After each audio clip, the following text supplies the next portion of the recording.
যদি বলেন যে ধরেন কোনো একটা কোম্পানির ব্র্যান্ডিং করে, কোনো একটা কোম্পানি ব্র্যান্ডিং করে না, মানে বুঝাচ্ছি যে ব্র্যান্ড ডেভেলপমেন্টে অত সময় দেয় না, হুম, অত খরচ right, করে না, বাট স্টিল তারা বিজনেস করতেছে। হুম। এখন কোনো একটা ব্র্যান্ড কতটুকু স্ট্রং, ব্র্যান্ড ইকুইটি কার বেশি কার কম, কার ব্র্যান্ড স্ট্রং আর কার ব্র্যান্ড উইক, এইটা অ্যাজ এ বিজনেস ওনার হিসাবে কেউ কিভাবে বুঝবে?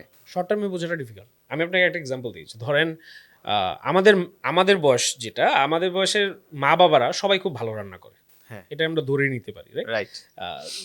বাইরে যতই খাই, মা বাবার রান্নার একটা ডিফারেন্ট টেস্ট আছে, রাইট?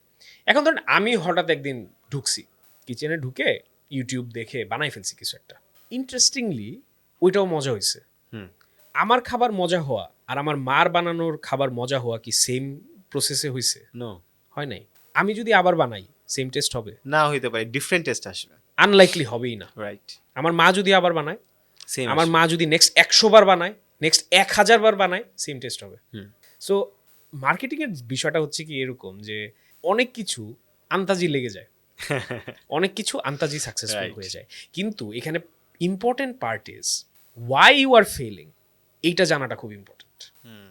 এবং আমাদের জায়গা থেকে বাংলাদেশে যে টপ এজেন্সিসগুলো আছে, হুম। মেইন টপ 5 যে এজেন্সিসগুলো আছে, প্ল্যানিংয়ের জায়গা থেকে যাদের সাথে আমার কাজ করার কথা বলার সৌভাগ্য হয়েছে, একটা জিনিসই একো হয় বারবার, it's very good to know why you are successful, it's extremely important to know why it didn't work. Right. So ওইটা আপনি কখন জানবেন? আমি এখন ইউটিউব দেখে বানাইছি, আমি কিন্তু জানি না হলুদ মরিচ কোনটা কম হয়েছে, কিন্তু আমার মা কিন্তু জানে যে একটু যদি টেস্টের ডিফারেন্স হয় তার কোন মশলাটা কম ছিল। রাইট। এই মেথডটা জানাটা ইজ ইম্পর্টেন্ট। তখন আপনার কন্ট্রোলটা থাকে, আর নাইলে হচ্ছে আপনার ওই আন্তাজের উপর বেস করে সবকিছু করা লাগে। এবং তখন এটা স্কেল করা যায়। Exactly, right. That's the difference. আচ্ছা, ইম্পর্টেন্সটা মোটামুটি আমরা সবাই বুঝলাম, এতক্ষণ এটা নিয়ে আলাপ আলোচনা হলো। এখন আমরা বাজেট কম, বাট আমি ব্র্যান্ডিংয়ের ইম্পর্টেন্স বুঝি, এখন আমি আমার বিজনেসকে ব্র্যান্ডে পরিণত করতে চাই, আমি কি করবো আসলে, কি কি জিনিসগুলো আমার এখন করা উচিত? দেখেন, একটা বাংলায় কথা আছে, সাধ্যের মধ্যে সবটুকু সুখ, ওইটা ওইটা তো সবসময় থাকবে, এইটা যেমন একটা রিয়ালিটি। হ্যাঁ। আরেকটা রিয়ালিটি বলি, এটা হচ্ছে বেসিক্যালি এখন কথার কথা ধরেন, আল্লাহ না করুক কারো যদি ক্যান্সার হয়, কেউ যদি ক্যান্সার পেশেন্ট হয়, হ্যাঁ। তার কত টাকা বাজেট আছে বা তার কত টাকা সামর্থ্য আছে, এটা কিন্তু ম্যাটার করে না, ইম্পর্টেন্ট না তখন। ম্যাটার করবে না। ইম্পর্টেন্ট হয়তো বাট ম্যাটার করবে না। হুম। কারণ কিছু কিছু জিনিসের আসলে স্ট্রাকচারটাই এরকম যে এখন যদি তার ক্যান্সারের ট্রিটমেন্ট লাগে, তার টাকাটা ম্যানেজ করতে হবে। হুম। টাকাটা ম্যানেজ করলে সে একটা সমাধান পাবে। আমি বলতেছি না ব্র্যান্ডিংয়ের জায়গাটা এতটুকু drastic, but it's just an example যে কিছু কিছু ক্ষেত্রে you have to invest in order to get the desired outcome. এবং এই কিছু কিছু ক্ষেত্রে শর্টকাট কাজ করে না। শর্টকাট কাজ করবে ওই যে ইউটিউব দেখে রেসিপি বানানোর মতো, বাট দুইটার মধ্যে ডিফারেন্সটা কি এটা আমি লাস্ট এক্সাম্পলে বোঝানোর চেষ্টা করছি। সো একটা যেটা সুবিধা সেটা হচ্ছে যে এখন অনেক এজেন্সি বাংলাদেশে আছে। একটা সময় ছিল যখন ওই 4-5টা এজেন্সি, এশিয়াটেক, বিটোপি, গ্রে, অ্যাডকম, এই এজেন্সিগুলাই ছিল।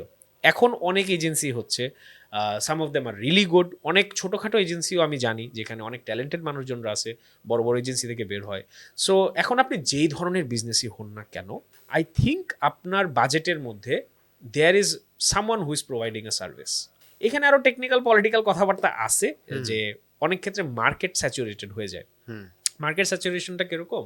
সব কিছুর তো একটা স্ট্যান্ডার্ড রেট থাকে এবং এটার পিছনে একটা রিজন থাকে। যখন একটা মার্কেটে স্ট্যান্ডার্ড রেট স্ট্যাবলিশ করা হয়, ওইটা কিন্তু একটা স্টেবিলিটির জন্য স্ট্যাবলিশ করা হয়। নাইলে কিন্তু ধরেন এখন আপনি যেই জিনিসটা 500 টাকায় বেচতেছেন, আমি যদি ওটা 50 টাকায় যে বেচা শুরু করি, আমার কাছে কিন্তু আপাত দৃষ্টিতে মনে হইতে পারে যে আমার লাভ হচ্ছে, বাট অ্যাকচুয়ালি আমার লাভ হচ্ছে না, কারণ আমি ক্যাটাগরিটাকে হ্যাম্পার করতেছি। এবং যেটা হবে আমার ফিউচার বিজনেসই হ্যাম্পার্ড হবে এটা দ্বারা। এটা কোনো সিন্ডিকেট না বা এটা কোনো ওই যে জোট না, it's a simple economic policy. So ওই জায়গাটা থেকে প্রোজ অ্যান্ড কনস দুইটারই আছে।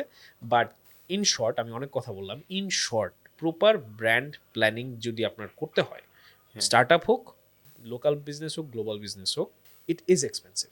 ওকে। আমি আপনাকে একটা জাস্ট এক্সাম্পল দিই, পার্সোনাল একটা এক্সাম্পল দিই।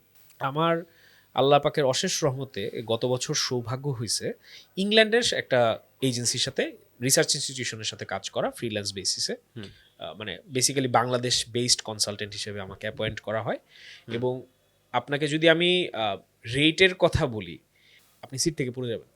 মানে দ্য ডিফারেন্স অফ রেট, আপনার যদি বাংলাদেশে এটা এক্সপেন্সিভ মনে হয়, বাইরে এটা কতটা এক্সপেন্সিভ আপনি চিন্তা করতে পারবেন না। আমার ওখানের রেমুনারেশন 3-4 ঘন্টার যেটা আমার অলমোস্ট মান্থলি স্যালারি এখানে এতটুকু। So that is the difference. এবং এইটা মানে জিনিসটা এরকম না যে যে কেউ চাইলেই আপনাকে সাজেস্ট করতে পারবে।